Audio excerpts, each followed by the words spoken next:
গোটেই বিষয়বস্তুৰ গভীৰতালৈকে লক্ষ্য কৰি গৃহ মন্ত্ৰালয়লৈকে এই গোচৰটো হস্তান্তৰ কৰাৰ সিদ্ধান্ত লোৱা হয়। এই কেছটোৰ পৰৱৰ্তী যি তদন্ত সেয়া ভাৰত চৰকাৰৰ পৰ্যায়ত আৰম্ভ হ'ব বুলি কেবিনেটে বিশ্বাস কৰে। NIA হওক বা আন ইনভেষ্টিগেটিং এজেঞ্চি দি ইয়াৰ পৰৱৰ্তী তদন্ত কৰক, তাৰ বাবে ৰাজ্যৰ কেবিনেটে সিদ্ধান্ত গ্ৰহণ কৰে। অত্যন্ত important case involving security of India. ইয়াত তিনিজন প্লেয়াৰ আছে, এজন আলী তৌকিৰ শ্বেখ, এজন সংসদ আৰু এজন তেওঁৰ পত্নী। এই গোটেই গোচৰটো আমি ভাৰত চৰকাৰলৈকে ট্ৰান্সফাৰ কৰিব লাগে, যাতে আমি উলিয়াব নোৱাৰা কথাখিনিও তেওঁলোকে উলিয়াব পাৰে। কালি যেতিয়া আপোনালোকক আমি দেখুৱাম, তেতিয়া আপোনালোকে নিজেও আচৰিত হ'ব যে অসম পুলিচে ইমান দূৰলৈকে কেনেকৈ যাব পাৰিলে।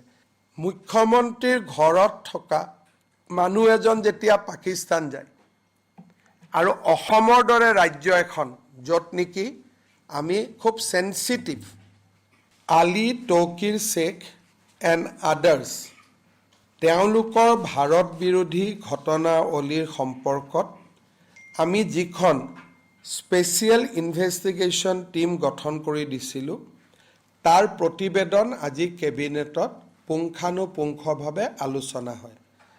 আলোচনাৰ অন্তত গোটেই বিষয়বস্তুৰ গভীৰতালৈকে লক্ষ্য কৰি গৃহ মন্ত্ৰালয়লৈকে এই গোচৰটো হস্তান্তৰ কৰাৰ সিদ্ধান্ত লোৱা হয় আৰু গৃহ মন্ত্ৰালয়ে তেওঁলোকৰ এটা ইনভেষ্টিগেটিং এজেঞ্চি NIA হওক বা আন ইনভেষ্টিগেটিং এজেঞ্চি দি ইয়াৰ পৰৱৰ্তী তদন্ত কৰক, তাৰ বাবে ৰাজ্যৰ কেবিনেটে সিদ্ধান্ত গ্ৰহণ কৰে। বেচিকেলি SIT আৰু ইয়াৰ লগত সংলগ্ন পঞ্জীভুক্ত গোচৰ দুইটাই আমি ভাৰত চৰকাৰৰ গৃহ মন্ত্ৰালয়লৈ হস্তান্তৰ কৰাৰ বাবে আজি কেবিনেটে সিদ্ধান্ত গ্ৰহণ কৰে। পৰৱৰ্তী এই কেছটোৰ পৰৱৰ্তী যি তদন্ত সেয়া ভাৰত চৰকাৰৰ পৰ্যায়ত আৰম্ভ হ'ব বুলি কেবিনেটে বিশ্বাস কৰে। কেবিনেটে যিখিনি তথ্য গোপনীয় নহয়, কেবিনেটে সেই তথ্যখিনিক লৈ অহাকালি এখন সাংবাদিক মেল অনুষ্ঠিত কৰি সংবাদ মাধ্যমক এই গোটেই ইনকুৱাৰী বা ইনভেষ্টিগেশ্যনৰ ওপৰত সদৰি কৰিবলৈ মুখ্যমন্ত্ৰীক অধিকাৰ প্ৰদান কৰে। আৰু অহাকালি 10:30 বজাত আমি আপোনালোকক নিমন্ত্ৰণ জনাম আৰু প্ৰায় 1.5-2 ঘণ্টা সময় লাগিব, কাৰণ ৰাষ্ট্ৰীয় সংবাদ মাধ্যমো আহিব, ইংৰাজী অসমীয়া দুইটাতে ক'ব লাগিব। 10:30 বজাত আপোনালোক আমি নিমন্ত্ৰণ কৰিছোঁ। অহাকালি এই বিষয়ে আমি আপোনালোকৰ লগত কথা পাতিম। খালি আজি কেবিনেটৰ যিটো সিদ্ধান্ত যে case has been transferred to ministry of home affairs for further inquiry and investigation. এতিয়া যেতিয়া এটা কেছ অসম পুলিচে ৰেজিষ্টাৰ কৰে, তাৰ পিছত কেছটো CBI-লৈকেও অসম পুলিচে পঠাই দিব পাৰে, কেছটো NIA-লৈকেও পঠিয়াব পাৰে বা আন এজেঞ্চিলৈকেও পঠিয়াব পাৰে। আমি কেবিনেটে সিদ্ধান্ত লৈছোঁ যে এজেঞ্চিটো আমি চিলেক্ট কৰিব নালাগে, আমি ভাৰত চৰকাৰৰ গৃহ বিভাগলৈকে গোটেই প্ৰতিবেদনখন পঠাই দিম, যাতে গৃহ বিভাগে NIA-ক দিব বা CBI-ক দিব, সেই স্বতন্ত্ৰ সিদ্ধান্তটো যাতে গৃহ বিভাগে ল'ব পাৰে। কোৰ্টত যাব যেতিয়া চাৰ্জশ্বিট হ'ব, আৰু চাৰ্জশ্বিট হোৱাৰ আগতে যেনেকৈ আপোনালোকে জানে চুমি বৰাৰ কেছটো আমি CBI-ক দিছোঁ, আমিতো চাৰ্জশ্বিট কোৰ্টত দিয়া নাই। কেছ এটা ৰেজিষ্টাৰ কৰিলে তাৰ সামৰণি দুই ধৰণে হয়, এটা চাৰ্জশ্বিটত হয়, নতুবা ভাৰত চৰকাৰৰ তদন্ত পুলিচলৈকে হস্তান্তৰ কৰি হয়। গতিকে যিকোনো কেছ এটা ৰেজিষ্টাৰ হ'লে আদালতত যোৱাৰ প্ৰয়োজন নাথাকে, যদি ৰাজ্য চৰকাৰে ভাবে যে এই কেছটো আমি ভাৰত চৰকাৰৰ তদন্তকাৰী সংস্থালৈ ট্ৰান্সফাৰ কৰিম। যেনেকৈ আপোনালোকে দাবী কৰে CBI-ক পঠাই দিয়ক, CBI-ক পঠাই দিয়ক, তেনেকৈ আমি যিকোনো কেছ আদালতৰ পৰিৱৰ্তে আমি চেণ্ট্ৰেল এজেঞ্চিলৈকে পঠিয়াব পাৰোঁ। আমাৰ দৃষ্টিত আৰু আজি কেবিনেটৰ সদস্য সকলোৰে দৃষ্টিত সকলোৱে প্ৰায় 1.5 ঘণ্টা জুৰি কেছটোৰ প্ৰেজেণ্টেশ্যন লৈছে আৰু প্ৰতিজন কেবিনেট মন্ত্ৰীয়ে এইটো বিশ্বাস কৰে যে এইটো অত্যন্ত important case involving security of India, কোনো ব্যক্তিগত মানুহৰ কথা নহয়, কিন্তু ইয়াত 3জন প্লেয়াৰ আছে, এজন আলী তৌকিৰ শ্বেখ, এজন সংসদ আৰু এজন তেওঁৰ পত্নী। এই গোটেই গোচৰটো আমি ভাৰত চৰকাৰলৈকে ট্ৰান্সফাৰ কৰিব লাগে যাতে আমি উলিয়াব নোৱাৰা কথাখিনিও তেওঁলোকে উলিয়াব পাৰে।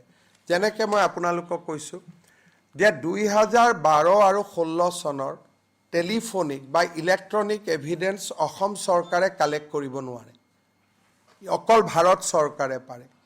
গতিকে সেই সময়ৰ ইলেক্ট্ৰনিক এভিডেন্স যদি আমাক লাগে, কেইবাৰ পাকিস্তানৰ লগত কথা পাতিছিল, অহা যোৱাটোৰ প্ৰমাণ আমাৰ হাতত আছে, কিন্তু কথা কেইবাৰ পাতে, সদায় পাতে, 3 দিনত পাতে, ই অকল ভাৰত চৰকাৰে উদ্ধাৰ কৰিব পাৰিব। আৰু সেইকাৰণে কেছটো আমি চেণ্ট্ৰেল গভৰ্ণমেণ্টলৈকে হস্তান্তৰ কৰিছোঁ। চাওক, অসম চৰকাৰে যথেষ্ট ভাল ইনভেষ্টিগেশ্যন কৰিছে। নিয়মতে ৰাজ্যৰ পুলিচে ইমান ডকুমেণ্টছ যোগাৰ কৰিব নোৱাৰে। কালি যেতিয়া আপোনালোকক আমি দেখুৱাম তেতিয়া আপোনালোকে নিজেও আচৰিত হ'ব যে অসম পুলিচে ইমান দূৰলৈকে কেনেকৈ যাব পাৰিলে। নিয়মতে তাৰ বহু আগতে অসম পুলিচে চেছ কৰিব লাগিছিল, কিন্তু যি নহওক আমাৰ পুলিচে বহুত দূৰলৈকে গ'ল, কিন্তু যিমান দূৰলৈকে গ'ল সেইটো যথেষ্ট নহয়। It is a international development য'ত ব্ৰিটিছ চিটিজেন ইনভলভ আছে, পাকিস্তানী চিটিজেন ইনভলভ আছে, ইণ্ডিয়ান চিটিজেন ইনভলভ আছে। গতিকে investigated by a national police agency and Interpol has to help the agency. মুখ্যমন্ত্ৰীৰ ঘৰত থকা মানুহ এজন যেতিয়া পাকিস্তান যায় আৰু অসমৰ দৰে ৰাজ্য এখন য'ত নেকি আমি খুব সেনচিটিভ, পাকিস্তানৰ আল কায়দাৰ পৰা আৰম্ভ কৰি বহুত ইয়াত নেটৱৰ্ক এক্টিভ আছে, গতিকে মোৰ ল'ৰা ছোৱালী পাকিস্তান বা দেশৰ শত্ৰু ৰাষ্ট্ৰত গ'লে আমি ভাৰত চৰকাৰক জনাবই লাগিব। চ' এই গোটেই ভিজিটটো ডাৰ্কত ৰখা হৈছিলে। আৰু আপোনালোকে যদি চাই, যোৱাৰ আগতেও সংসদজনৰ সংবাদ মাধ্যমত, সামাজিক মাধ্যমত তেওঁ এক্টিভ আছিলে, ঘূৰি অহাৰ পিছতো তেওঁ সামাজিক মাধ্যমত এক্টিভ আছিলে, বাট 10 days ৱাজ কমপ্লিটলি ব্লেকড আউট। মই যদি পৰ্যটনৰ কাৰণে গৈছোঁ, মই য'তে যাওঁ আমিতো ফটো পোষ্ট কৰোঁ, ফেচবুকত পোষ্ট কৰোঁ, টুইটাৰত পোষ্ট কৰোঁ। যদি মোৰ মনটোত একো পাপ নাই, মই য'তে গৈছোঁ যোৱাৰ পৰাই মই পোষ্ট দিম। আপুনি থাইলেণ্ডত গৈছিলে, বহুত পোষ্ট দিয়া নাই জানো তেতিয়া, ভাল ভাল। চ' যোনে য'ত যেনেকৈ গৈছিলে, তো তেনেকৈ ময়ো যদি আজি ডেভোছত গৈছোঁ, মই ফটো দিয়া নাই জানো। তো মানুহে ছ'চিয়েল মিডিয়াক ব্যৱহাৰ কৰে, কিন্তু that day 10 days was digital silence. গতিকে কালি যেতিয়া আপোনালোকক আমি প্ৰেজেণ্টেশ্যন দিম তেতিয়া আপোনালোকে বহুতখিনি কথা অনুভৱ কৰিব, আৰু 1.5 ঘণ্টাৰ পৰা 2 ঘণ্টাৰ সময় আমাক লাগিব, যিহেতু ইংৰাজী অসমীয়া দুইটা মাধ্যমতে আমি ব্ৰিফ কৰিম। এয়া চাওক, মই এই কথাটো এইকাৰণে মোৰ মুখেদি আপোনালোকে উলিয়াব নালাগে, বিকজ এতিয়া ইনভেষ্টিগেশ্যনটো ভাৰত চৰকাৰলৈ যাব, আৰু ভাৰত চৰকাৰে কি কৰিব কি নকৰিব কালিৰে পৰা ই ভাৰত চৰকাৰৰ অধীনলৈ যাব। তাৰপিছত মই পলিটিকেল কমেণ্ট কৰিব পাৰিম, কিন্তু এডমিনিষ্ট্ৰেশ্যনৰ পৰা মই আৰু কমেণ্ট কৰিব নোৱাৰোঁ। পলিটিকেলি কমেণ্ট কৰি থাকিম, কিন্তু কাৰণ এই ইছ্যুবিলাক গভৰ্ণমেণ্ট লেভেলতো কৰা হয়, ৰাইজৰ আদালততো লৈ যোৱা হয়। চ' ৰাইজৰ আদালতত লৈ যোৱা কামটো মই কৰিব পাৰিম, কিন্তু কেছটো কেনেকৈ আগবাঢ়িব তাৰ ৰূপৰেখা ভাৰত চৰকাৰে ঠিক কৰিব লাগিব, আমাৰ হাতেদি নহয়। যদি ভাৰত চৰকাৰে কিবা কাৰণে কেছটো নলৈ যদি অসম চৰকাৰক কয় যে নহয় তোমালোকে ইমানখিনি কৰিলা, তোমালোকে চেছ কৰা, আমি ইয়াত আৰু যোগ দিবলগীয়া একো নাই, তেতিয়া আমি চাৰ্জশ্বিট দিম, তেতিয়া কথাটো বেলেগ।